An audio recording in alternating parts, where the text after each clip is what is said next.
this puppy, this golden hammer. I'm touched, and again, I'm humbled because there are so many more people in PTG I know personally who deserve it. But I got it this year.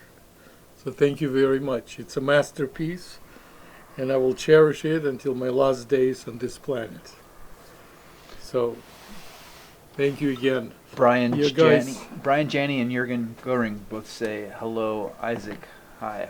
Welcome. thank you. In the room. I wanted to talk today about the subject I never heard any conversation before. I have here on display several action models. When I started my career, I was privileged to work for dealers, and they had salesmen's props, action models. So you can see at those masterpieces, this grand action with the key, with everything right here, made by Renner. And probably today some youngsters will have to pay $500-600 for it. But to get ready for the exam, you have to visualize what's going on, how one regulating step affects another one. So this is that one. And for vertical pianos, again, there is this one. You can watch what's happening, etc. But the winner is, in the old days, in the 60s and 70s, when piano dealers had to sell vertical pianos, and the guys with the ties will have to convince potential buyer to buy a console versus spin it. This was a great demonstration of drop action and very short key versus a console with the longer, and it does the same thing, but gives you better feel. And if there will be some infidels didn't believe it, here it is. So this is full display. It really helped me through my career many times to sell the job. If I can bring it, if I feel, first of all, if the customer has attention span more than 17 minutes, I would bring something like that and explain things, and we have to change this and this how it interacts. And in quite a few instances, it sold the job. Just presenting it, and people understand that you are serious. Another way to do it is, if there is a junked piano, you can easily harvest two sections from a vertical piano. Let's say this is bass, tenor, treble. So if you cut out the tenor section, now you have fully attached, fully functional vertical. You can break anything you want. You can learn how to, do any atrocities. It doesn't cost you anything, but the best way to learn is probably to have a visual. You can harvest parts from the midsection for your spare parts if you feel they're unique. But you can see how things are glued, and they didn't knurl the parts, and they just made a cut in a hammer shank and easily installed it. They could manipulate it left and right. You can learn a lot of stuff about piano action, and it's nothing wrong to take this to your customer if you're still on the budget. Same thing goes for the grand piano. Isaac, how did you cut, I guess, both of these? Table saw. I have pretty powerful circular saw with a metal blade, so it cuts easily through metal rail, if there is any. Even one or two times it cut through the screws. Listen, you don't have to be super accurate. Same thing goes for the grand action. This was fairly newish piano, 40 years old or so, with totally collapsed and cracked bass bridge and other irregularities.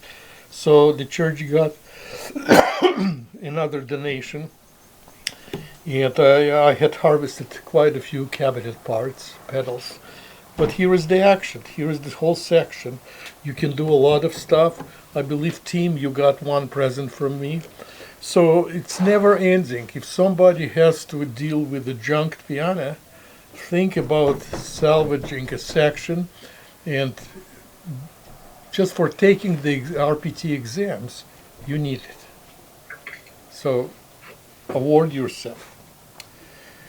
While the grand action was there, I wanted to show you something what is visually easily explainable. If we have to set the set screw on a damper level in a grand piano, no matter how small the screwdriver is, how long it is, we tend to bend the upper flange and the wire bends. Okay? Plumber's pliers, electrician pliers, engineers pliers, those are applied probably to plumbers. They have to deal with extremely rusty screws. It has that portion which will easily do knurling. If this is a hammer shank here, needs to be glued, I can easily do knurling for glue to escape here. Even if it's a little bit too big, this will squeeze it gently, and as soon as glue is applied and hammer is glued, it will stay there. So those are great as the knurling pliers, but I had a chance to be at the Steinway factory in '87 for 5 days for 1 week training, and the Yugoslavian guy was working with this type of pliers, and they can loosen up the screw, you can do a lot of stuff, and they will bend the wires. With one pliers, he will install entire set of dampers. Okay, so you don't need too many fancy, super schmancy tools, and you can. And also, if you have to turn, it easily will do it. So if you will see this type of pliers in the catalog costing $30+, don't get scared. In my 48 years, maybe I got it on the 5th year of my existence in the business, they made me thousands of dollars. So, see, easy. Those are precious. Where do you get those? I believe Schaff had them in their catalog, but you can look here, and again it has knurling part here for plumbers to grab rusty screws, and also here, so you can untighten many screws. You got it? They're called plumber's pliers? In some catalogs they call them electrician's pliers, plumber's pliers, on the shelf over there. And this is in the cabinet over there. All right, do we have any questions? This is on the shelf. No, if anyone has any questions, they can if they put them up in the chat. Where I'm monitoring those, so if you're having trouble interrupting, just fire it up there, and we'll read it to Isaac. So I placed an advertisement, sort of asking people if they have any requests for covering certain topics. We can discuss it. So somebody came up with a question, what to do about split rails. I didn't want to torture a person with too many questions, but split rail in a grand piano, in a vertical piano, in a Steinway, brass rails, or what? So you can see this is pretty good material here on the Schwander action. I believe this came from maybe even Baldwin. Recording in progress.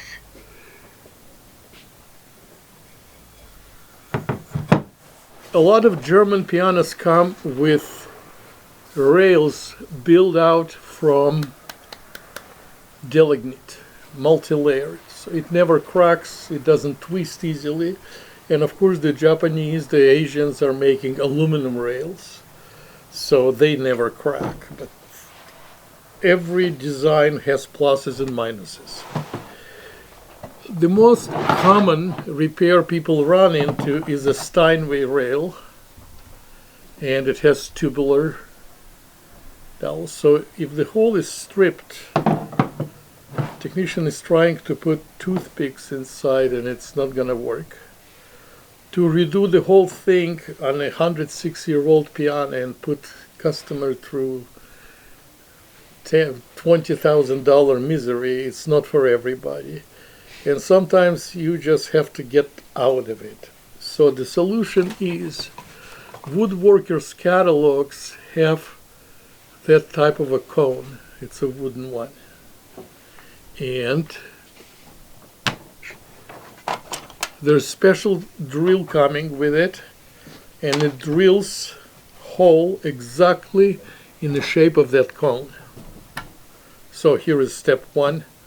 Drill the hole, insert with the glue, without the glue, tap the cone, slice it off. Here is all sliced up.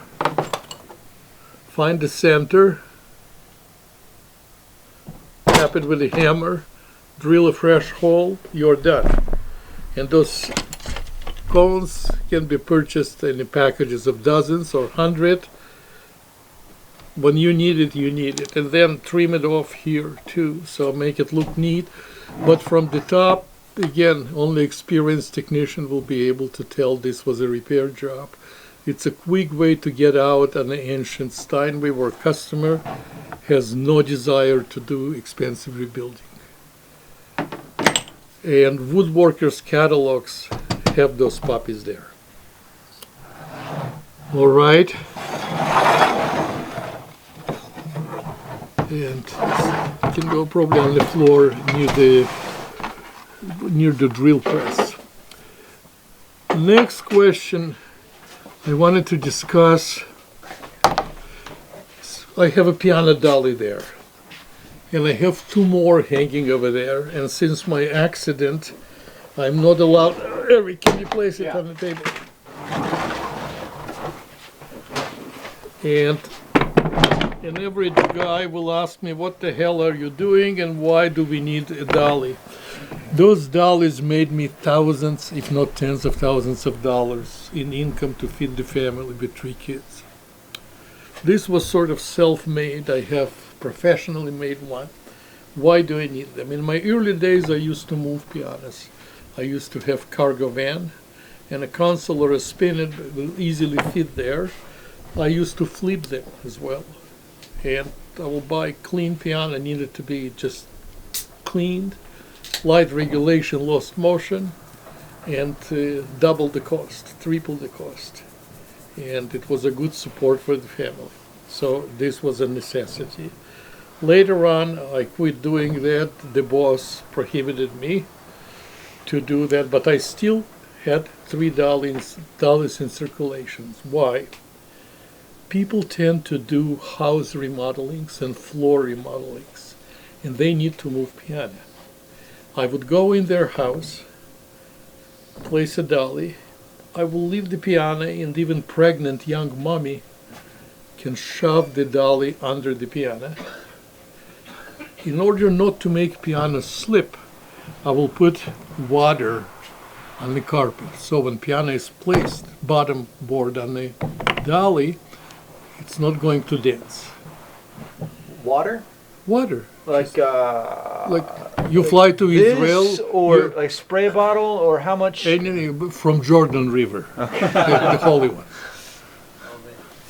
And we are going through the Vatican for holiness. Any water, glass of water. Don't do vodka, too precious. Put it here, and then when piano stands here, you have a chance to put clamps, clamping piano to the dolly, so it's not going to tip over. And piano can be placed in one corner of the house, of the room, out of the room, or opposite end of the room. Let them do it. A couple of guys with plenty of tattoos will move it back. And then when I will be back, I will take this dolly out, install the coasters if they want it, and do the tuning. So for loaning this, for moving, if movers today are charging $250, $270, to come to do it and then to return to do it, average consumer is facing $500+ for that. I could do it for 150, 120, easy money. And it gave me a chance to save tons of money because I didn't have to go to the gym. It's a good exercise. If I will get better and there will be chapter meeting and there will be a console piano around, I can show you a couple of tricks how to move it by yourself. It's not difficult, and if you're money hungry, it can be very, very rewarding, and customers like you more. This one, anybody feels they need it? Any takers? You? Yeah. You need it in your garage? Yeah. Take it. All right. And Isaac, you've got fixed wheels on the one end. You prefer that to 4 free wheels. Those ones have, I don't do long distance moving. It's just in the room Sure. from one corner to another. More I can stable, manipulate, probably. more stable. And with the clamps, again, it's more stable. Yeah. And if you have a garage and bring a vertical piano to flip, again, if you can do it yourself, you cut out the middleman out and more money in your pocket. All right? So take it outside and take it home. Okay. Another thing I had observed over the years, yeah, if you can plug it in, yeah, is the way people discuss on the Facebook how to remove old bushings from the keys for rebushing purposes.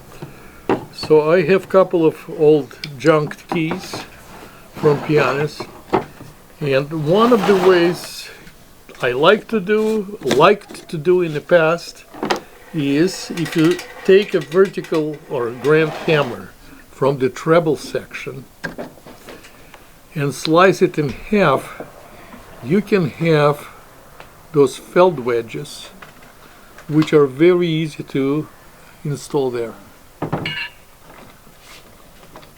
Even in the balance or in the front, okay?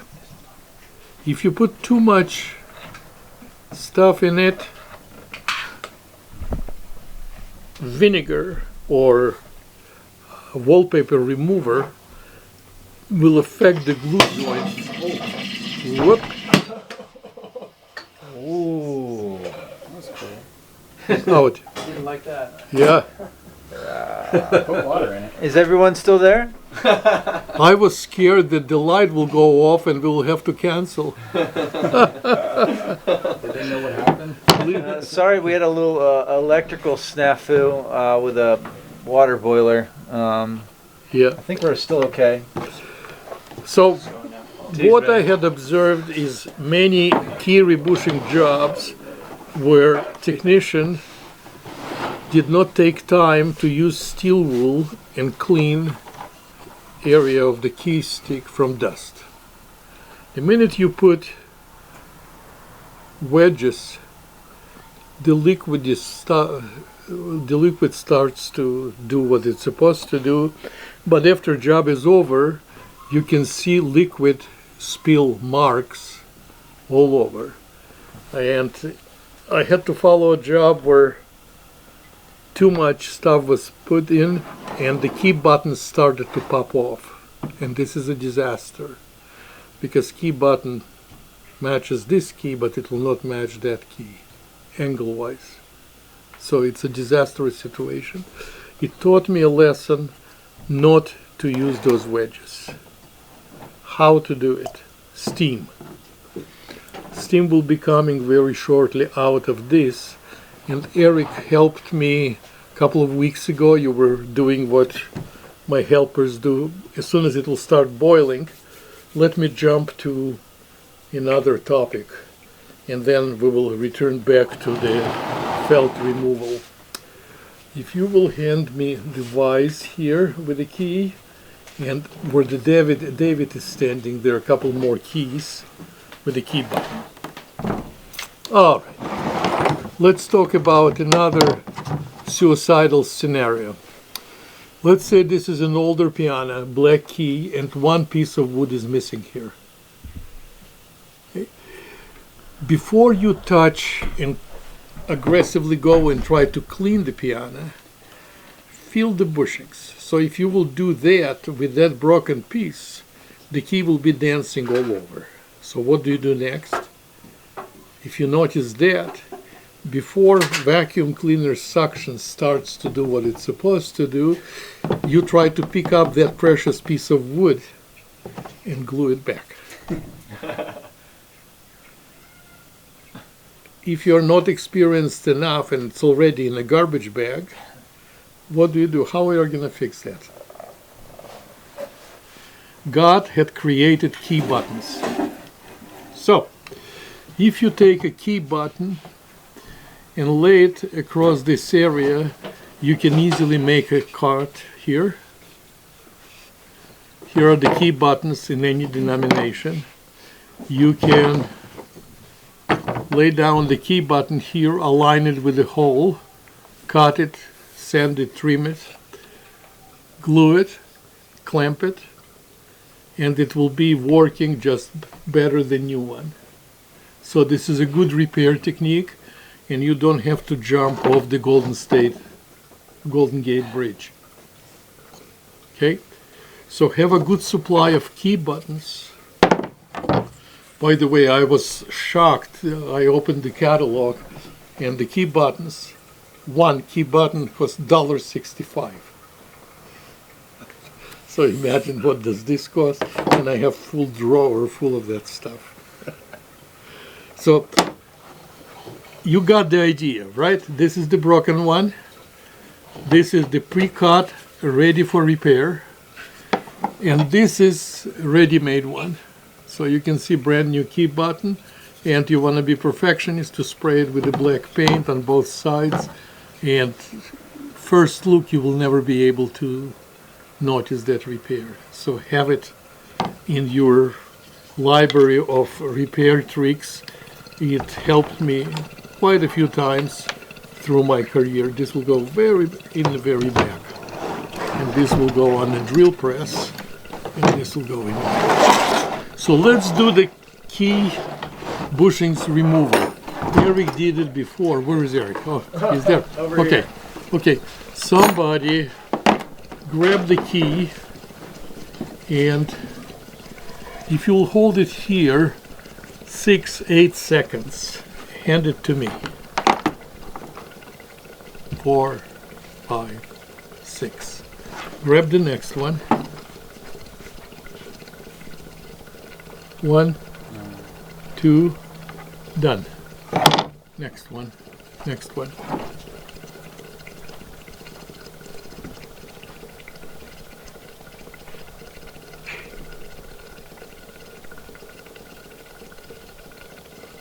Okay, this one probably is 2 seconds too short, but this one will be overdone. So you got the idea. And so what is the advantage? My kids used to be here doing that stuff, okay? And I'm willing to pay somebody. I have a helper in the shop. I will do it. After steaming, this is spotlessly clean. By the time I'll do 88, and by the way, I do them in the following order. Let's say this is 1 through 88. We did 1, it will go at the very end. We did 2, it will go there. So they never get mixed up. Got it? And then the second pass is this. So do your calculations. Let's say each hole takes you 10 seconds. Okay, so in 1 minute you can do 6 keys, 88 divided by 6, let's say 15 keys, 15 minutes. Not bad. And another trick is to use dental pick to pick up those felts from the inside. Dental pick works better than tweezers, schmizzers, anything you can imagine. I have a couple of dental picks because my late uncle was a dentist in Russia, and my grandpa had a dream for me to be a dentist too. But it was very difficult to be a dentist in Russia Nobody's going to ask me why. Isaac, why? Why? Because everybody kept their mouth shut. You couldn't be a dentist there. But seriously, there are some tool stores, and they sell used tools. And dental tools made in Pakistan cost $2.50 a piece. Get yourself a couple different ones, but you will throw away tweezers and anything else for that purpose, and it'll be fast. And even my helper can remove the bushings. So in 47 minutes I can produce a tuning. Okay, 2 helpers at $15, $20 an hour, and neighboring kids will be happy to do it for $10, and I tip them on top. But it's a joking job. I mean, we are overqualified to do it, but the bottom line is you have to leave the keys clean without disturbing the wood fibers. And this tool will help you. So give it a try. If we will talk about those steamers. Somewhere in 1960, OSHA, government agency, came up to existence to watch electrical appliances so they wouldn't catch fires. You see them approved by OSHA. Anything done before that, like coffee maker or the tea kettle, will run indefinitely. All the water will evaporate until the house is on fire. Is that what happened on the last one? The first Listen, kettle? I had that from a garage sale, who knows for how long. And what happened today, I was ready to give away one. One I'm going to keep, but every time you will go to estates and garage sales where old folks are selling stuff, try to hunt down a steamer or coffee maker without the shut-off mechanism. Anything you buy today, the minute the steam comes, it shuts it off, which is a great feature. Not good for us. And just keep it separately. So that's what I wanted to tell you about that stuff. This near the drill press, and this will go on the file cabinets in the very first. Thank you, thank you. Only using non-OSHA. Right. Pre-washer. Pre-washer. Otherwise, you buy the cheapest or the most expensive modern one, and it's useless for our purpose. So I hope everybody got it. You can ask if there are any questions or. I don't see any in the chat. Does anyone? If anyone has any questions, hit us up in the chat. We'll put them in front of Isaac. I think everyone's good so far. Yeah, okay. The next one I wanted to share with you is a not so common problem, but it does happen. And again, the guys who do stages and Steinway and Bösendorfer only avoid. Is someone? Yeah.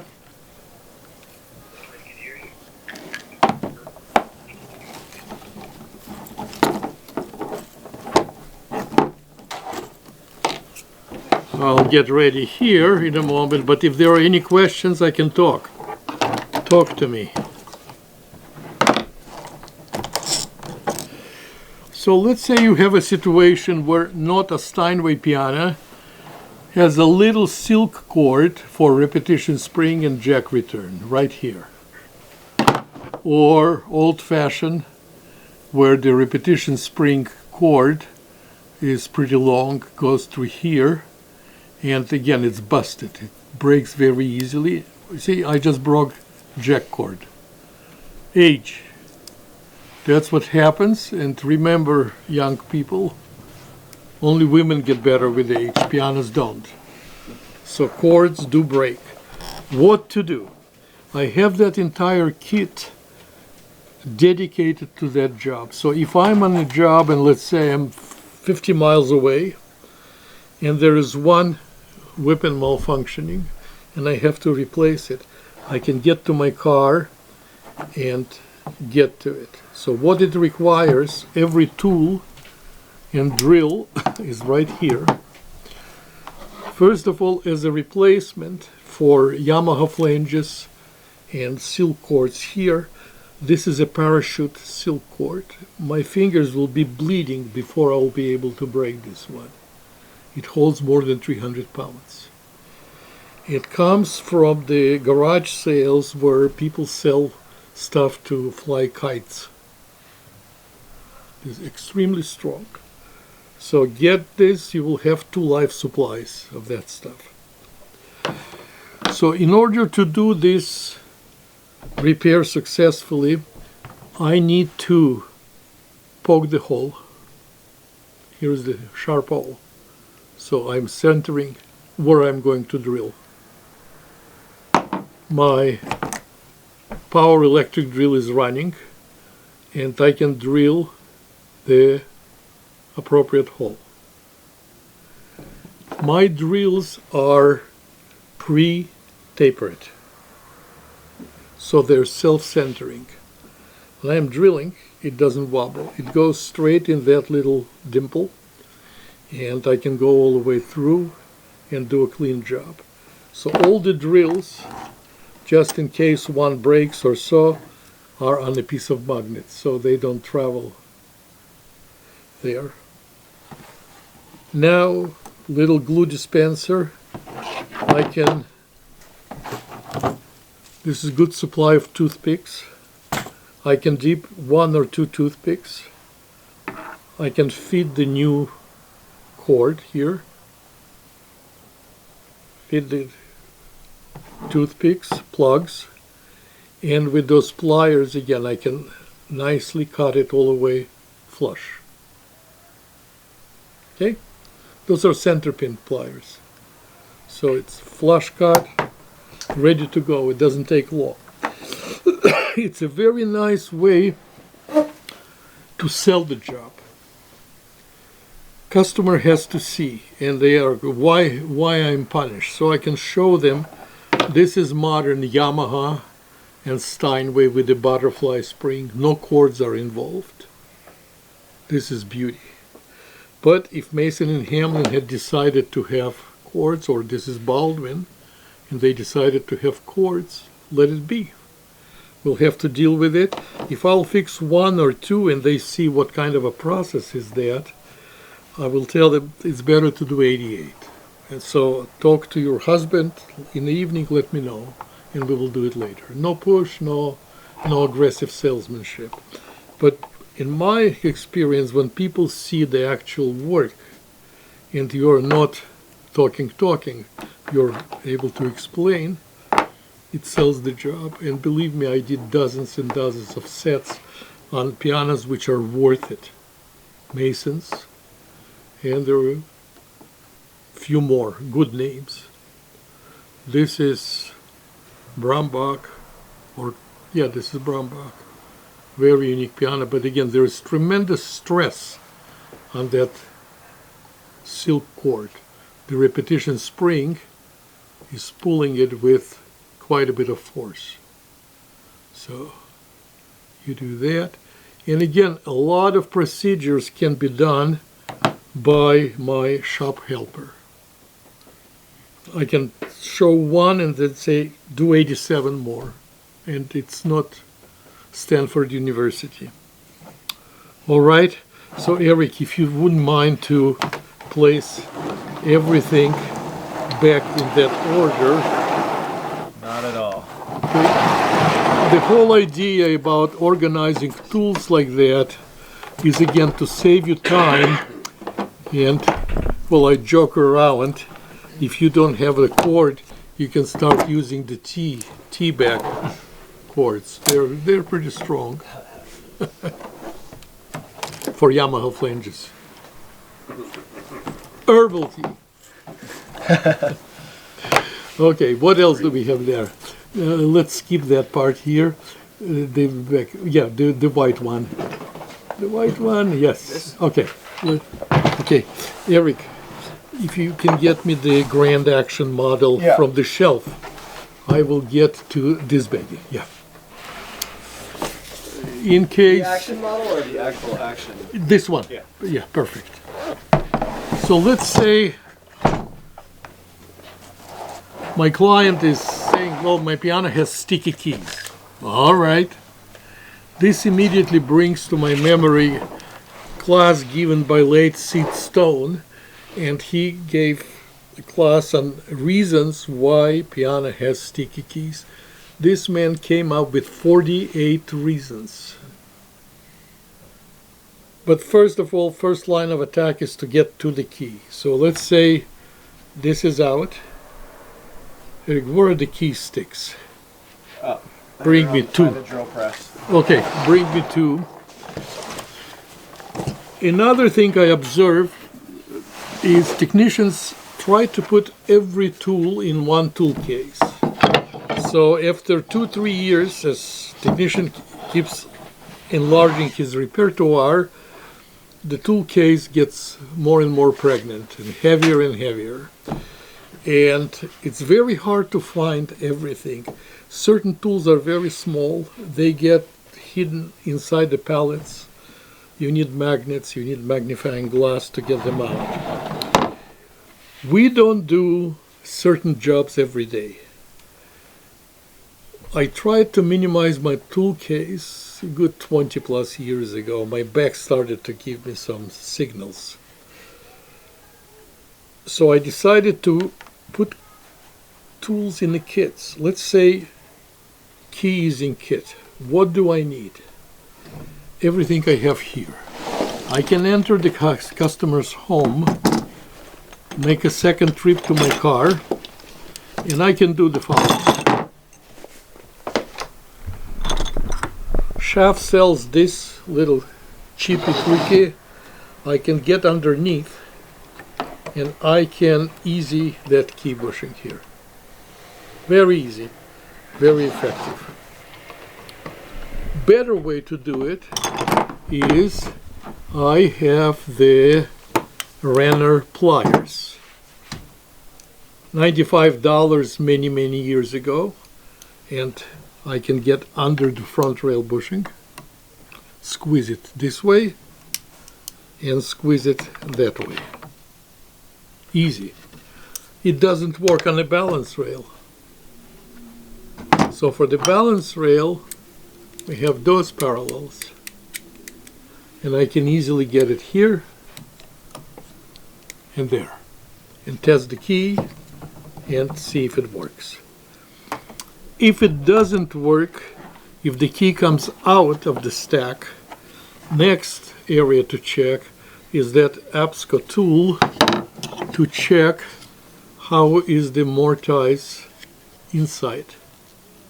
And APSCO used to sell that tool, so you turn it around and make sure everything is clean there. After you've done it, you have to take it out. And here is the excess wood, which was obstruction. It worked, but still this creates a more cleaner mortise inside the balance hole. In order... Here, somebody wanted to see a close-up view of the key easing tool. Okay, we'll do it one by one, but I wanted to tell you, this is the APSCO made tool. I don't know who sells them now, but you can see that here I had sanded down this area, which indicates that it comes out this way, not this way. I don't want to do any damage there. So all this saves you another 3.5 seconds, but it helps to avoid idiotic damage. So if this, I need this, it's here. I can take a regular balance rail pin and run it between two files and make it slightly rough. If the balance rail hole needs to be enlarged, this goes inside. And I'm trying to put pressure on the left and right side, not back front. Just do it, put it back, it will work. This is supplier's made tool, and it's exactly the diameter of the balance rail hole, 146. And here we go. It's a little bit tight. So mostly people who live in the humidity states, Florida, Louisiana, Hawaii, have to deal with swollen wood. too tight, and you need those tools. If something needs to be cut, here is a sharp knife. If there is little space needed between the keys, this wonderful file can take out some little splinters from the wood. And attending one class by great Jim Busby from Utah, Jim showed that trick. Those tapered wedges are made for construction workers or people who do flooring.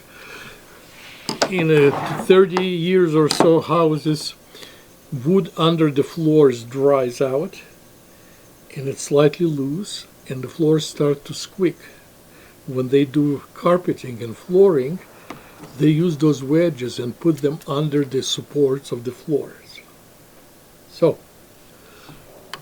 if key bushing is a little bit too tight, you can insert it, and now it will create pressure on the key on the right side and the left side. So let's say you installed key bushings, you did a magnificent $700 job, but all of a sudden lady calls you 45 miles away saying, there's one key sticking, and you have to cover your reputation. You make a travel 90 miles to fix one loose key.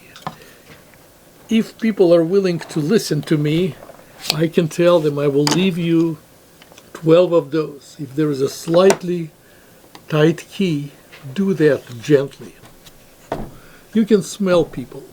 If it's an 82-year-old lady with a Parkinson's started, don't even start that. But if there is a 35-year-old papa and he's pretty mechanical, can take apart 2 motorcycles,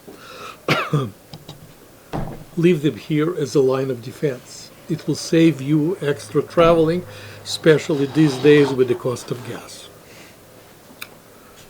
So try to get those wedges. I have them there, a whole pack, under $2, nothing. So what I like to do is I wrap up those precious Renner pliers in the towel because it has that precious screw, so that can swivel and adapt itself to the shape of sharps and white keys. And with the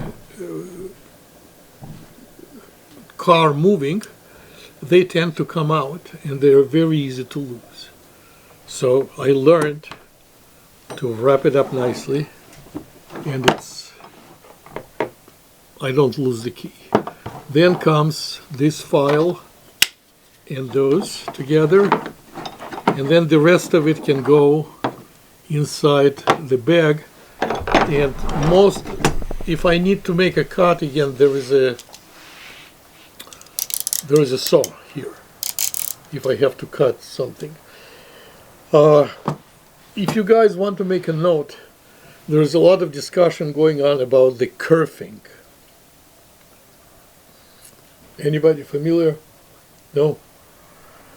How many people worked on the Kimball pianos made in the 1980s? Kimball used fresh wood without going to the kiln. They'll make beautiful key tops, beautiful key sets, and a few years later, if it's too dry like in California, the keys started to warp. And when two keys come close to each other, yeah, you can use file, you can cut it, but this doesn't solve the problem. What you have to do is make a curve cut diagonally,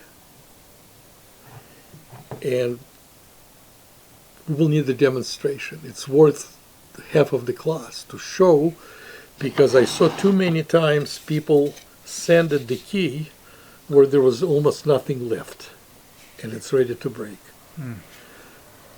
Make a curve, and if keys are too close to each other, this cut, if you will insert a piece of thin veneer in the cut, it'll bend the tail of the key away from the neighbor.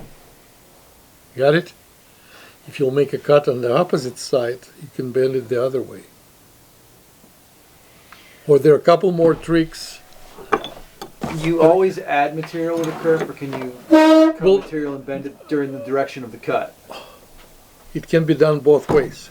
If I have to move it this way and the cut is there, I can insert thin veneer and it'll force the key there. Yeah. After it works, I will apply glue, wipe it off, clamp it. 20 minutes later, it's good to go. If I have to bend it this way because I made a cut, the key is bendable without any inserts to that side.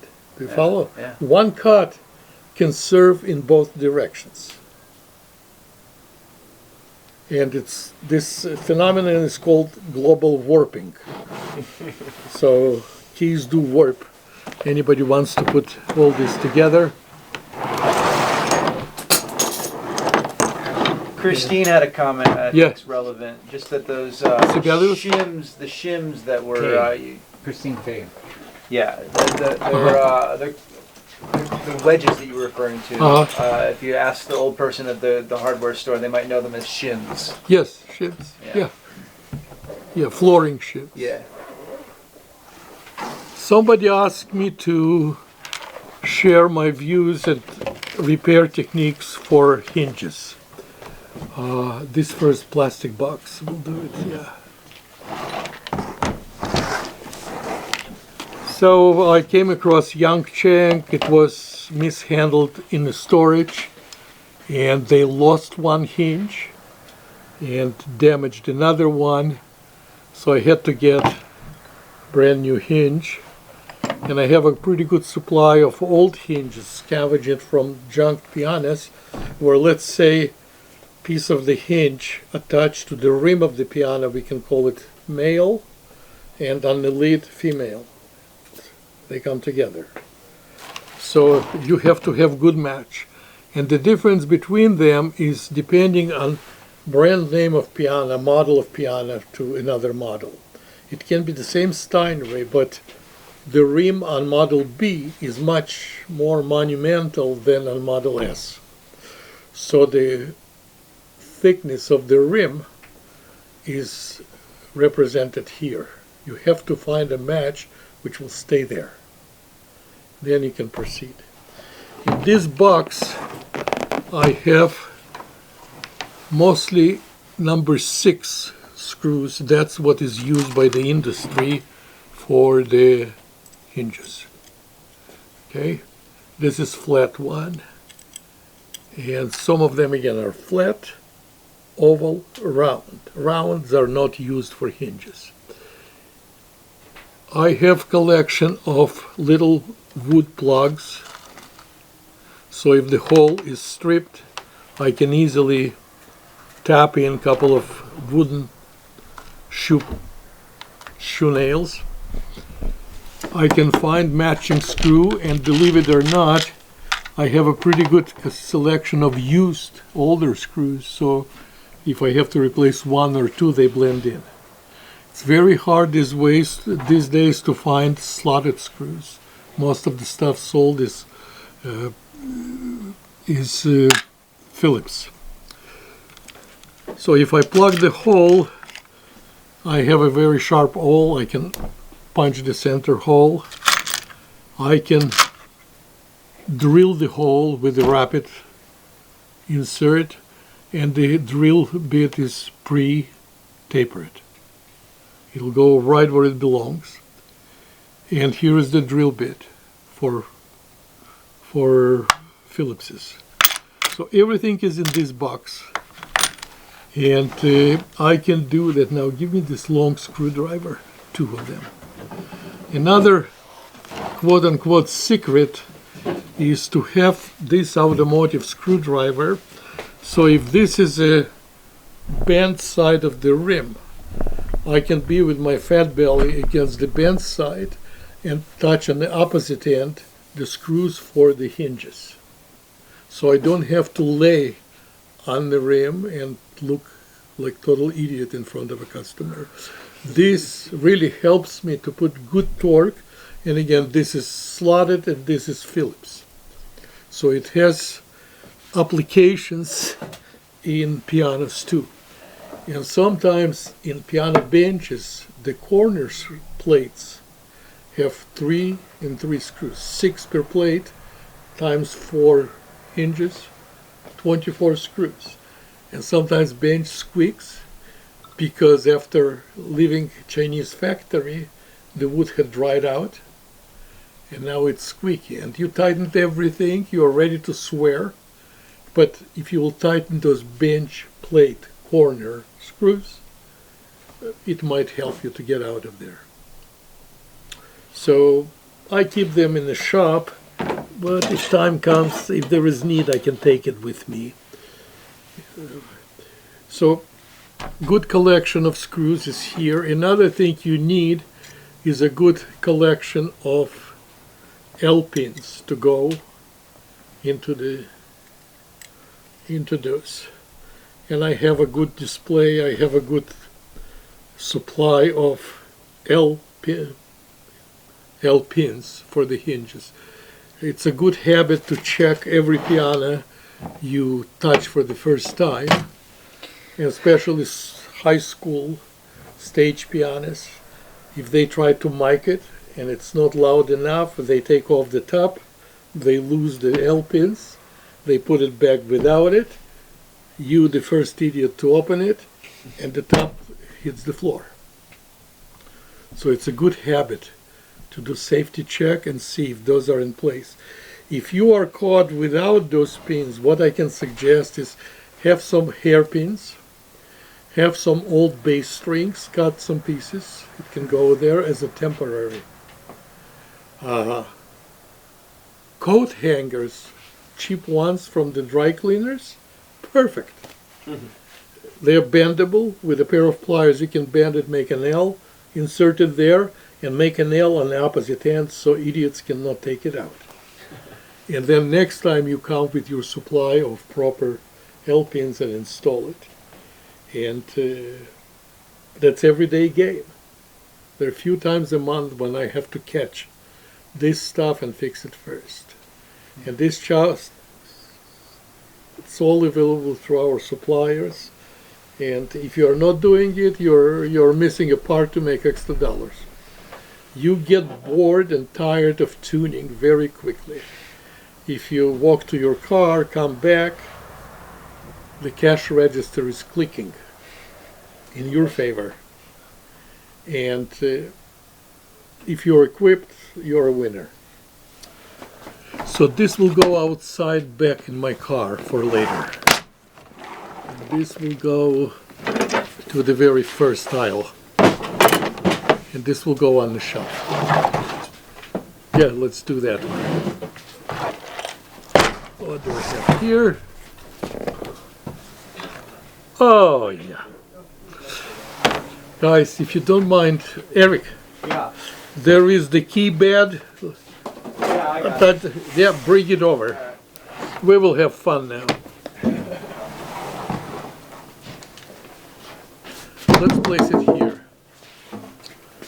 This is a key bed from a real piano, a real grand piano. Let's turn it around. I would, if you have a shop space, again, it's a waste of your talent to try to do preliminary rough regulation on a soft table like this. This is more straight and is as close as to real piano as it can be. Okay? Can you give me the slip rail? Yeah. And Eric, you know where my stash of pliers are? Yeah, I think so. They're hanging, tons of them. So let's say you have a keypad, here is the action, and the key slip rail is warped and it touches the front of the keys. You got it? How to fix it? People like to do shimming. You take out of your wallet the $1 bill, you cut it, you bend it, you put it there, you charge the customer accordingly. You can do $20 bill, charge more. But the easiest way to handle that is if you take appropriate screw and just bend it. Now the screw is turning around like a drunken sailor. So if I will insert that screw and it will hit the hole here when I will be tightening it. Okay, when I will be tightening this screw here, it will be moving the key slip rail closer to the keys and away, closer and away. Half turn you make, it's closer. Next half turn, it's away. You can find golden position when it's right and leave it there, and you can do it to all of them. You got the idea? And you don't need any shims, save your $1. But bending the screws is a good idea. I learned it from somebody many years ago. If I have to do this repair again, I have drill bit to drill the hole. I can pre-drill the hole for number 12 or 10 screw for key slip rail, and I have pretty good selection of those screws here. Missing or loose screws for the key slip rail is one of the common problems. It happens more often than broken soundboard. True? So be prepared, it's not difficult to make, and most of the screws are either number 10 or 12. And they are readily available. Buy a box of 100 and start checking pianos you come across. Every time you take the action out, check it out and see. You will see many missing screws. Yes. So this is a good time to again make the cash register click in your favor.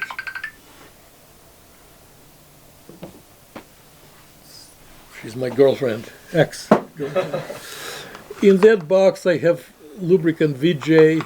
If I feel like I have to shim it up, I have thin veneer. I can do that in front of the keyboard, keyframe, or under anything. So I'm prepared if it needs more delicate stuff. Again, piece of felt or leather, very thin, will make a nice shim. So this is totally dedicated to that problem, and believe me, this box, you can see how dirty it is, paid for itself many times over. So this will go back in my van. Can you ask if there people have any questions? Guys, questions, don't be too shy. I don't see any in the chat. No? No, I think we're good. Okay. Let's see what else I have prepared. Yeah. Do you want this key bed out of the way? Probably, yes. Oh, yeah. So another kit I have is to handle the loose leads in the key sticks and damper levers. So we have grand damper levers with the lead. Those are more massive from the base section. And those are typical keys. So in case they are too loose, you have the following choices. You can take the key out, you can put it on the anvil, and with a professional, expensive Japanese punch, you can make a very impressive this. But what would you do if you have grand piano and the damper comes out, damper lead is coming out? I came across where there was so much out that they touched the neighbor, and the neighbor wouldn't fall down, and you're in panic, you think you need to repin it or do a massive rebuilding. If you have pliers like this, and they are modified actually for removing knuckles on the grand pianos. Francis Mahaffey used to sell them. You can take it out, but nobody does it anymore. Factory-made knuckles are far superior than what we install, so it's cheaper to replace the whole shank. than to try to monkey around with this. But those pliers are very good because they can bite into the lead and leave a very impressive mark. Swedge it a little bit and now it's tight. If you have grant lever situation, you can't lift it. You have to get the upstop rail out of the equation. And now this damper comes far above the neighbors. And now you can reach it. And without removing the damper flange and damper wire, you can squeeze it, it'll be tight. You don't need glue, you don't need to be in panic. Another type of pliers are just ordinary back check turning pliers. Older vertical pianos had pedal mounting, where the pedal will be rotating, and those were the centers, very, very sharp ones. If you take it out, drill the hole, and do some, put some threads, now you have very stiff material, and it will stay there, and you can do squeezing inside the grand action. Just have a good light, have enough coffee in the morning, and you can handle this job. But we have common problem in Southern California where the wood dries out and we have loose leads. First of all, learn how to recognize it by ear. Yeah. There's certain knocking sound when the lead is loose. Once you nail down the problem, again, I go to my car, I can take this, I can easily explain to my customer what exactly happens.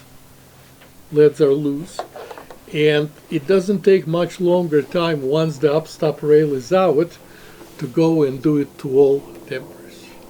Without that technique, you are facing removing all the wires, doing the whole schmear, and then charge enough money to re-regulate the dampers.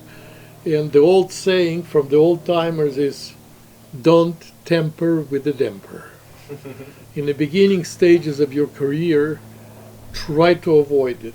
Just go to conventions, take every damper class from the masters, like Rick Baldacin and Stephen Brady and Nick Gravagna and Richard Davenport used to teach those classes. Learn from those masters, and then you can apply it. But we are, as a repairman, we can fix a dozen or so and get rewarded. Two things, Isaac. Yes. One, I just had another technician show me on Amazon. You can get a pair of dental extraction forceps that are perfect for this. Yes. They reached up and around and inside right. between the two damper levers, and if you can get around, they make me herk every time I touch them. But they're gross. They work. But Yeah. they're perfect for reaching around those nooks and crannies. They have no blood marks No, there? I got them new, but they still. I just remember having my own teeth pulled. Well, Man, they yeah. squick me Well, out. you have to practice that Yeah. stuff. And then going backwards, Brian Janney asked about for warped key repair instead of cutting a kerf and inserting a shim. What about heating the key and clamping it to its straight neighbor? Doesn't work. Doesn't work, Okay, Brian. is the Doesn't lady work. is the lady is a gorgeous blonde and makes good cappuccino for you? I mean, you can go there every month and do the work, but it doesn't work. People put weights on it and put steam bath and all that stuff. Doesn't work.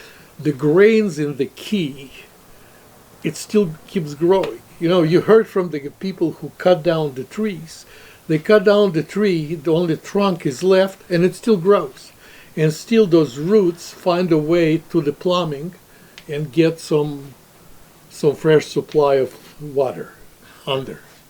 After a tree was cut 10 years ago, it can still create. So same thing with the keys. And watch out for Kimball pianos. They were notorious for that. And again, some pianos coming out of China had that disease too. So treat it as a global warping, repeat, and try the kerfing, but don't try it on the Bösendorfer on the stage. Yeah, I can supply you with some old keys and practice it. It's worth practicing. If you have a bandsaw, you're a winner. You just zoom, you have nice, you don't cut it all the way through. You don't separate the key into pieces. No, you stop maybe 2 millimeters before this happens, and then you start bending. The first people who showed that to PTG population was John Light, who was the second in command after Roger Weisensteiner at the Kimball factory. Wonderful craftsman. I had a privilege to meet him, and he wrote an article in the PTG journal somewhere beginning of 1980s. Yep, that's what it is. You want to show it to the... Here are the dental extraction forceps. These are a little bit longer than mine, but yeah, the same thing. You can kind of get in and around in between two damper levers. You just lift up the neighbors, and then these can come in and get a good squeeze on them. And oh yeah, that's my wrist, but it's enough to $275 root canal. Yeah. But you got that idea. Brian, try steaming, Brian Janey, to answer your question. Try steaming, try that. Believe me, I tried it. You see the color of my hair. I tried it. I had to go back. After John Light, Ron Nassaman, great technician, late. He passed away a few years back from Wichita, Kansas. Wrote an extensive article in the journal about kerfing. And Ron Nassaman was a wonderful woodworker, and I just followed his instructions, and it works. The next guy to get confession is Jim Busby, respected person in PTG. Kerfing is the answer. It looks complicated, but it's not. And what else I carry in that box is chalk, so I can mark the keys where they are going, and it refreshes my thinking about where to bend the key. But if the key frame is in front of me, it can be done. So the way that you put the slot in is the way that you want the key to go, right? Or is it the other way around? Brian, it can be confusing. Try it. Get a piece of keyboard and practice. Okay? And after a couple of failures, you will get all the right answers and it will stick in your head. If you make a curve, you can bend it to the left and to the other left easily. Let me repeat. If you made a diagonal cut and the key has to go to my left, you insert thin veneer in the curve cut and you watch the key going there. Once you have proper thickness of veneer, you glue it, clamp it, do the rest. Easy. If you have to move the key in the opposite direction, certain amount of wood is being lost in the curve. Now it's sawdust, and the key will easily bend to meet second part. Without that, and you can successfully bend the key in either direction. If you want to be perfectionist, you can cut curves this way, that way, almost that way. Experiment. If you have, again, inexpensive band saw, do it. It takes a moment. Okay, what else do I have? No, this is not good. Let me see what's that, this white one. Oh, this doesn't belong there. This will, okay, let me explore this. These are the old airline pilots' cases. Before GPSs, pilots used to carry flying maps. And you will see those guys at the airport walking with those, some very fancy. This is perfect case for small toolboxes, see-through, for parts. You can buy them with this type, you can place anything in them and you see immediately.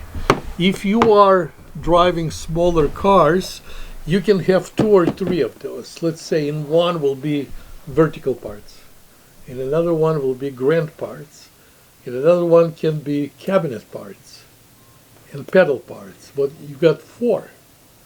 And you recognize them by the color, by the shape. You take it out and you can easily find any parts. So they're very easy to place between the seats, on top of the back seats. But they can, I believe I took it to the hardware store and I got about 20 plus of those and I placed them inside. This can take maybe 20 to 30 of those boxes. More than plenty. If you have empty space, again, towels around it, and you're good to go. So check Salvation Army stores for those puppies, and if you'll start using them, I don't think you will have any regrets. And they are pretty compact and easy to get. So we have 15 minutes left until the end of the program. I had plans to show you how to install T-nut to mount the pedal. What happens is, if this is imaginary key bed and the pedal is attached and everything you tried before is had failed. The system was introduced by late Norman Neblett, and Norman worked for USC and many recording studios, high-end pianos, mostly Steinways. In my experience, Steinway pedal is built so well that it never failed. Just the locking mechanism was enough to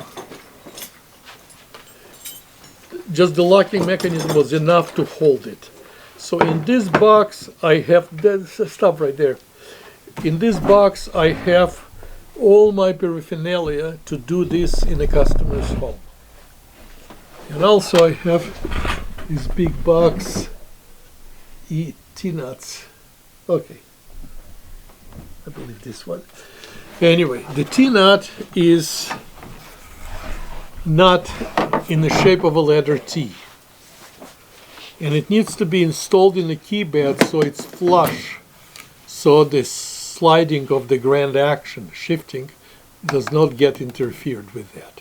The trick is how to drill that hole. Everything is there. What I do is I take the pedal out and I have 2 holes for the existing screws. I have very thin 1/8 of an inch drill, aircraft drill about that long. It's chucked, power drill. I insert it from underneath into that hole and I drill it all the way through. So now on the upper side of the key bed I have a clear mark where the center of the T-nut will be. Easy? Modern hardware stores sell Irwin drills in every denomination. So this, I believe, is about an inch. In the old days, you had to manipulate how to drill that hole. I have machinist's tool, I have all stuff. You don't need it. Buy that stubby, short drill and chuck it in a regular drill with a 90-degree attachment. $10 or $12. Once you have the drill with that attachment, you can easily make the indentation for that screw, which has to be about less than 1/8 of an inch deep. Have a dust brush, dustpan, take away all the dust, put the T-nut, tighten the screws, you're done. Adrian Carcione borrowed my toolkit. A couple more guys did it in the past. Everything is there. If you understand the process in your brain, you can do it in the field. Question is, younger people, you are still in apartments, you don't have the garage to store it. My thinking was to leave this kit for LA chapter to be in the honest hands of either Gene or Franco, and chapter members will use benefit of being in PTG and can borrow it. And maybe 10 years from now, you, Scott, will teach a class how to do it, and next generation will know not to get in panic. If there is a desire to learn, I did that class at the Orlando convention last August, and maybe it's available on the CD so you can watch it and I don't have to sound like a broken record.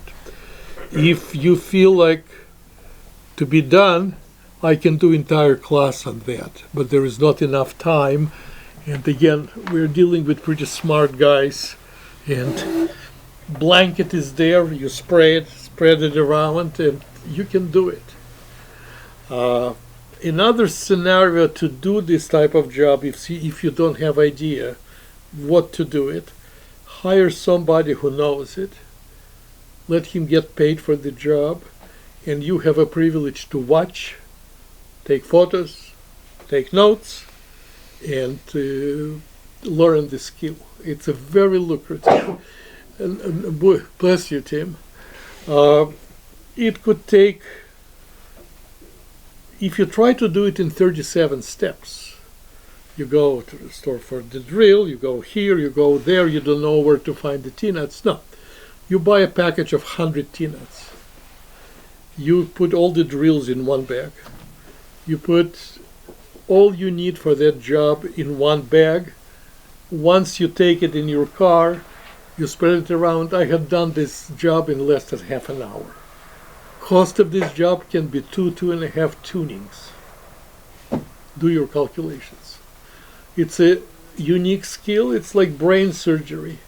And people cannot use piano without piano pedal lyre attached properly. Another topic I would like to cover in the future is the importance of lyre sticks, how to fit them, and how to do proper measuring so there is not even half of a millimeter gap. They need to be snug. And how to do it, there are certain tools and little tricks to do it. But tonight, again, you had enough. I wanted to say a few words about the current situation. I left Mother Russia 48 years ago and never visited them. They needed my tourist money.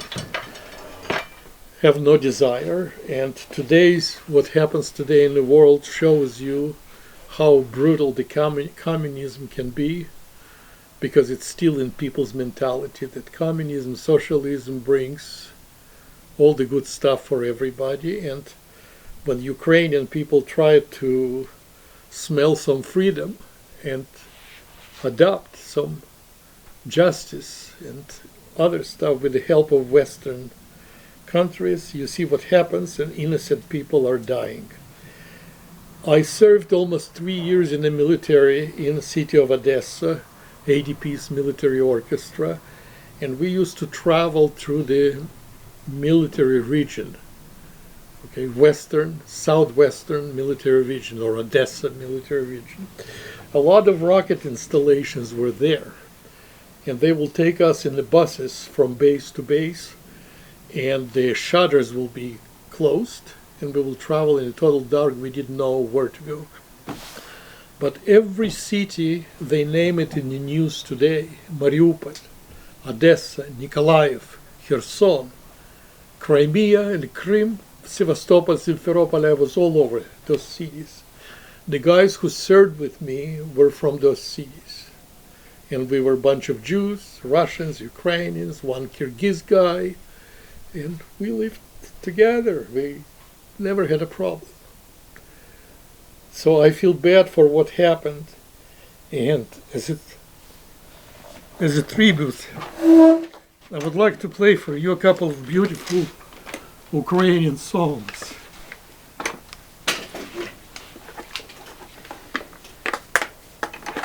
Well, in my days of the gig players, people made jokes about the accordions, and I joked with people that people hire me if people overstay at the party and they don't know how to get rid of them. I will be hidden in the bushes. I will come with the accordion and everybody will get the hell out of there. But really, I was pretty busy with the accordion, playing with some marvelous musicians. So I'll play for you. I'll play for you two beautiful melodic Ukrainian songs.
Thank you.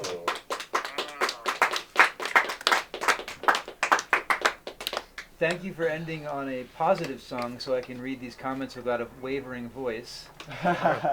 Kay Forrest says, I love your playing, thank you. David Stoneman sent a little Ukrainian flag. Brian Janney said, spectacular. Hummingbird said, thank you for your comments, Isaac. I'm always interested in hearing personal experiences from my colleagues who have left Russia. Corrine says, thank you for sharing your playing. Jürgen says, thank you, Isaac. Very touching. My grandfather was a victim of the Holodomor, 17 years, Siberia. Oy. Bravo, bravo, fantastic. I am in tears. Thank you. Thank you, Maestro, from Ramen. Everyone is pretty thrilled with your performance. Thank you, guys. Thank you. Thank you, Isaac. Anybody want to say anything? I don't see anybody. All right. Are we done? Okay. Guys, if you have any criticism, something what can be improved, let me know. Email or call me or anything. I think the Zoom had brought another possibility, let's say, for elderly guys who cannot travel, or somebody lives in the loonies, or on a limited budget to pay somebody, and it can be broadcast all over whatever people are interested. There is nothing like live interaction, and to do something with real hands, real tools. But I think what I presented is informative enough for guys who never touched it, maybe it can be a mind opener and a door opener to start doing stuff because I'm a trained musician. I didn't work with wood and metal, but I didn't want to leave pianists without full attendance. Well, I don't know. Most of the guys, are they still there? Oh, here is Linda. So this is now aftermath, right? This is There's a lot of people there still. so. Can they hear me? Yeah, we're still live. Oh, Linda, can you hear me? No. No. Who can hear me? Who can wave to me? No. I think. Who is this? Larry Lobel. Oh, hi, Larry. How are you doing, old timer? Hi. Nice of you to participate. Thank you, Isaac. You're welcome. Yes, thank you. Thanks for Las Vegas, man. Really appreciate it. Anytime. Thank Like you, to Isaac. share. Yeah. Yes. Thank you, dude. All right. Okay. Thank you also from Las Vegas in my car. I'm the freeway Philharmonic person. Oh, I see. Yeah. Yeah, to sit at home with a glass of wine and munch your pizza or whatever, it's a luxury. It's and especially with those prices on gas, not bad. But I remember those days when the guys will come to the meeting, the old timers, and show stuff. Unlimited amount of knowledge. Helped me tremendously. Well, no one Yeah. wants to go home, Isaac. You'll have to continue for another hour. Give us more. Hey, Jürgen. How you doing, old timer? V Gate. Isaac, Yes. Brooks Taylor here. I see you, man. Yeah. You're so, Yeah, you did. How come you didn't give me a hard time tonight? you know what? You were just so inspiring. I know to a lot of the newcomers, as you were to me when I was a newcomer. And I think I love creative minds. I love that. It's interesting. It's wisdom that's really deep that comes from you. And Well, I had done it once or twice. Otherwise, I wouldn't talk about it. No, but it is. It's an acquired wisdom and it's acquired experience and it's life. And you sometimes you just have to figure out how things work and you make it work and you figure it out. And there's no other way, and that adds to your life experience. And you certainly have a myriad, multitude of those things, and you just don't get that. So when people, it's always the proverbial question. Well, how did you become a piano tuner and this and that and the other and how do I do this? And it's kind of like that old saying, how do you get to Carnegie Hall? Well, you practice and you practice and Yep. you practice and Yep. you practice. You have to feed your kids, your family. This is a good motivator. So, I applaud you for always doing what you've done, and I haven't spoken to you in a while, and I do want to congratulate you for the Golden Hammer Award. If anyone deserves it, it is you. And I came in when Freddie and Norman and people and you were my mentors, and amazing stuff. I loved all those meetings. I feel like we've lost a little bit of that camaraderie. But I love the new people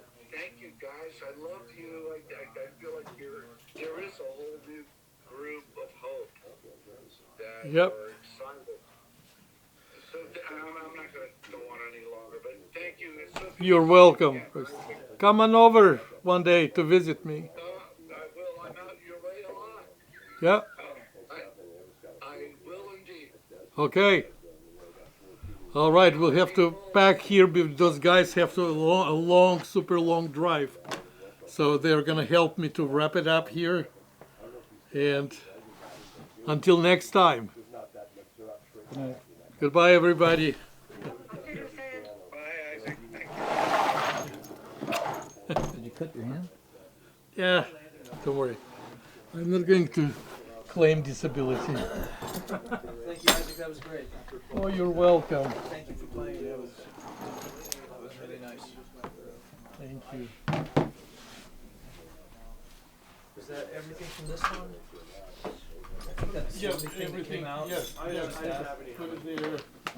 Yeah, let me. So you finally got your taste of Rabbi Isaac. It's a nice setup too. Don't think about it. I know you use that for in That's what he the uses off hours. to film his snuff films. Yeah, I was gonna say. You can see it's got some usage and wear marks on there. I got your grandmother's phone number. Oh, where's that microphone been? She asked about you the other night. Yeah. Shut up.